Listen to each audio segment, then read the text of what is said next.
അല്ല നമ്മള് എന്താ പറയാ സെൽഫ് ഡെപ്രിക്കേറ്റിംഗ് ഹ്യൂമർ എന്ന് പറയില്ല. അതെ അതെ, അതിനെപ്പോഴും അത് ഭയങ്കര സ്ട്രോങ് ആയിട്ട് നിൽക്കുമല്ലോ. മുള്ളിനെ മുള്ളുകൊണ്ട് എടുക്കാന്ന് പറയില്ല, അത് നമ്മൾ ചെയ്യുന്നത്.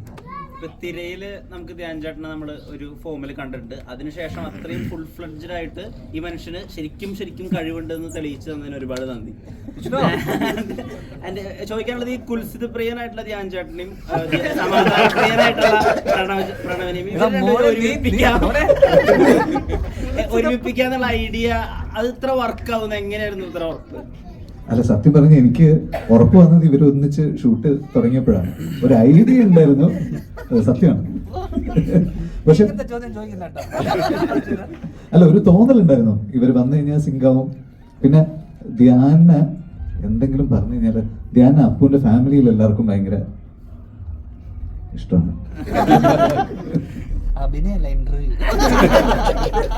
ഇന്റർവ്യൂ അപ്പൊ ഓൾറെഡി ഒരു ടോക്ക് അവിടെ ഉണ്ട്, അപ്പൊ ഒരു സിങ്ക് ഉണ്ട്. അപ്പൊ രണ്ടുപേരും സിങ്ക് ആയി കഴിഞ്ഞാൽ നന്നായിട്ട് പോയിക്കോളും തോന്നി. ആദ്യത്തെ ദിവസം തന്നെ അത് നടന്നു.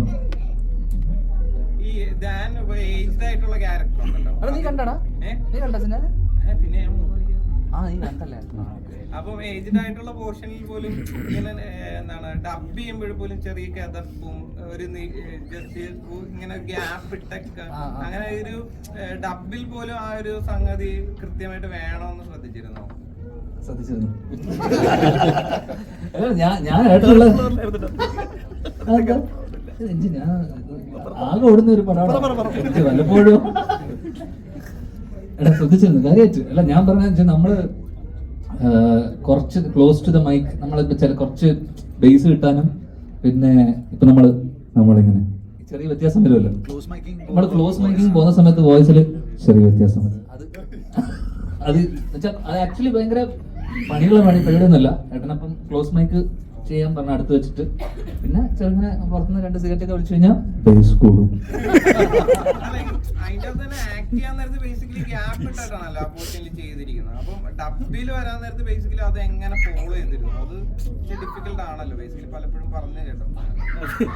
എനിക്കിതൊന്നും അറിയില്ല.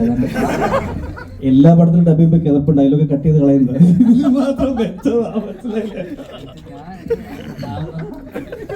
ആമസോണിന്റെ സബ്സ്ക്രിപ്ഷൻ ക്യാൻസൽ ചെയ്യട്ടോ. എല്ലാവരും സെൽഫ് ട്രോൾ ചെയ്യുന്നുണ്ട്. ഇപ്പൊ പ്രണവ് മോഹൻലാലിന്റെ ഒരു ട്രോൾ ഉണ്ട്, അല്ലെങ്കിൽ നിവിൻ പോളിയുടെ ഒരു ട്രോൾ ഉണ്ട്. എല്ലാ ആളുകൾക്കും ഇപ്പൊ നിങ്ങൾ തന്നെ പലപ്പോഴും നേരിട്ടിട്ടുള്ള ഈ ഫേവറിസം നെപ്പോട്ടിസത്തിന് തന്നെ നിങ്ങൾ തന്നെ ട്രോളുന്നുണ്ട്. സെക്കൻഡ് ഹാഫ് മൊത്തം എൻഗേജിങ് ആവുന്നത് ഈ സെൽഫ് ട്രോൾ പരിപാടി കൊണ്ടാണ്. ആ ഐഡിയ അത് എങ്ങനെയാ രൂപപ്പെട്ടത്? അല്ല, അത് അങ്ങനെ സെൽഫ് റോൾ ചെയ്യുമ്പോൾ അത് നന്നായിട്ട് എൻജോയ് ചെയ്യും. നമുക്കിഷ്ടമാണ്. നമ്മൾ അങ്ങോട്ടും ഇങ്ങോട്ടും കളിയാക്കുമ്പോൾ നമ്മൾ ചിരിക്കുന്നുണ്ടല്ലോ. അത് തന്നെ, അവന്റെ മകൻ, ഇവന്റെ മകൻ, മറ്റവന്റെ മകൻ പോരെ. ഇത് രണ്ടും ഒന്നാണ്. സോറി. ഹൃദയം കഴിഞ്ഞപ്പോ പറഞ്ഞിട്ടുണ്ടായിരുന്നു ഞാൻ ഇനി പ്രണവുമായിട്ട് ഒരു സിനിമയും കൂടി ചെയ്യുന്നു. ഇപ്പൊ ധ്യാന്റെ ഒരു ലൈഫ് ടൈം റോൾ എന്നൊക്കെയുള്ള രീതിയിൽ നമ്മൾ മനസ്സിലാക്കുന്ന ചേട്ടൻ റോളാണ്. ഇനി ധ്യാൻ ചേട്ടനായിട്ട് ഉടനെ ഒരു പടം ഉണ്ടാവും. ഇനി ദണ്ഡി യാത്ര ധ്യാന്റെ സബ്ജക്ട്. അതാണ് ഇപ്പൊ അനിയനെ കുറിച്ച് മറ്റേ ഇന്റർവ്യൂ കണ്ടുന്ന കാര്യങ്ങളാണ് പറയുന്നത്. ഇപ്പൊ അനിയനെ കുറിച്ചുള്ള ഒരു അഭിമാന നിമിഷം എന്താണ്? എന്താണ് പറയുന്നത്? അങ്ങനെ ചോദിച്ചു, പെട്ടെന്ന് ചോദിച്ചാൽ ഞാനിപ്പോ എന്താ പറയാ? തീർച്ചയായിട്ടും നല്ല അഭിപ്രായമാണ്. അല്ല, അവൻ നന്നായി ചെയ്തിട്ടുണ്ട്. ധ്യാന നല്ല എഫേർട്ട് എടുത്തിട്ടുണ്ട്. അതിന്റെ ഒരു റിസൾട്ട് അത് വന്നിട്ടുണ്ട്. പിന്നെ നമ്മൾ മെൻഷൻ ചെയ്യാണ്ട് വിട്ട കുറച്ച് ആൾക്കാരുണ്ട്. സിനിമാറ്റോഗ്രാഫർ വിശ്വൻ ഇവിടെ ഇല്ല. പിന്നെ അപ്പു ഓൾറെഡി നമ്മൾ പറഞ്ഞു. പിന്നെ നമ്മുടെ കോസ്റ്റ്യൂം ഡിസൈനർ ദിവ്യ, റോണക്സിന്റെ മേക്കപ്പ് അതൊരു ഭയങ്കര ഇമ്പോർട്ടൻറ്റ്. കാരണം ധ്യാനടക്കം ആ മേക്കപ്പ് കറക്റ്റായിട്ട് ക്രാക്ക് ആയപ്പോഴാണ് ധ്യാനം അപ്പോഴാണല്ലോ നമുക്ക് ആ കോൺഫിഡൻസ് കറക്റ്റായിട്ട് കിട്ടുക. ഇത് പുള്ളി ചെയ്യാൻ പറ്റും.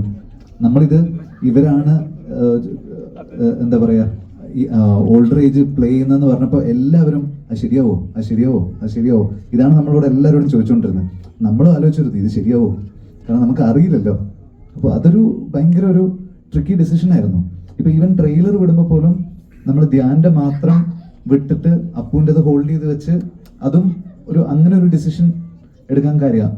അതുകൊണ്ടാണ് കാരണം ഇത് വളരെ കെയർഫുൾ ആയിട്ട് ഡീൽ ചെയ്യേണ്ട ഒരു സാധനമാണല്ലോ. കണ്ടുകൊണ്ടിരിക്കുമ്പോൾ ആൾക്കാർക്ക് തോന്നാൻ പാടില്ലല്ലോ യങ് ആയിട്ടുള്ള ആൾക്കാരെ പ്ലേ ചെയ്തിട്ടുള്ളത്. അത് റോണിക്സ് ഒരു വലിയ ഒരു ടാസ്ക്കാണ് ചെയ്തിട്ടുള്ളത്. പിന്നെ ദിവ്യയുടെ കോസ്റ്റ്യൂം, വിശ്വന്റെ സിനിമാറ്റോഗ്രാഫി, ശ്രിക് വാര്യറിന്റെ കളർ ഗ്രേഡിങ്, നമ്മുടെ സിംഗ് സിനിമയുടെ സൗണ്ട് ഡിസൈൻ. എൻ്റെ അമ്മോ, ഞാൻ ആക്ച്വലി പടം സൗണ്ട് ഡിസൈനിന് മുമ്പ് ബ്ലാങ്ക് ആയിട്ട് കണ്ടിട്ട് എനിക്ക് നല്ല ടെൻഷൻ ഉണ്ടായിരുന്നു. സച്ചിൻ അതിൻ്റെ മുകളിൽ ഇരുന്നതിന് ശേഷമാണ് എനിക്ക് കോൺഫിഡൻസ് വന്നത് ശരിക്കും. അപ്പോൾ Sachin, thank you so much. ജേക്കബിന്റെ സ്വർഗരാജൻ തൊട്ട് എൻ്റെ കൂടെ ഉണ്ട്. ചെറിയ ചെറിയ ലാഗുകളൊക്കെ കറക്റ്റായിട്ട് ഹാൻഡിൽ ചെയ്യുന്ന സച്ചിനാണ്. അതിന് അപ്പോൾ എൻ്റെ എല്ലാ ട്രേഡ് സീക്രട്സും അറിയുന്ന ഒരാളാണ് സച്ചിൻ. അപ്പോൾ അതുപോലെ അമൃത്തിന്റെ മ്യൂസിക് ഇല്ലാണ്ട് ഈ സിനിമയുടെ ആത്മാവ് എന്ന് പറയുന്ന അമൃത്തിന്റെ മ്യൂസിക്കാണ്. പിന്നെ അപ്പു, പിന്നെ അജു. അതെ, നമ്മളിതിനെ മനസ്സിലാക്കുന്നത് ദാസനും വിജയനും വരുന്നു എന്നുള്ള രീതിയിൽ തന്നെയാണ് സിനിമയില്. അപ്പൊ ലാലേട്ടനും ശ്രീനിവാസൻ സാർ എപ്പോ ഈ പടം കാണും? അച്ഛൻ ചിലപ്പോൾ നാളെ കാണും. അച്ഛൻ അതെ, ലാലങ്കള് എപ്പോ കാണുന്ന അറിയില്ല. അതെ, നമുക്ക് ഉടനെ കാണിക്കാം. അപ്പോൾ സമയം അടുത്ത ഷോ അടങ്ങണം, അല്ലെങ്കിൽ അടുത്ത ഷോ അടങ്ങണം. എന്തായാലും ഈ വിഷു നമുക്ക് തടിക്കണ്ട മോനെ. അപ്പൊ എല്ലാവർക്കും താങ്ക്സ്. ഒത്തിരി സന്തോഷം. ഈ സിനിമ സൂപ്പർ ഹിറ്റ് ആകട്ടെ. ഇതിനപ്പുറത്തേക്ക് 100ാം ദിവസം ആഘോഷിക്കാൻ ഇങ്ങനെ ഒരു വലിയ ഹാളിൽ നമുക്ക് ഭാഗ്യമുണ്ടാകട്ടെ.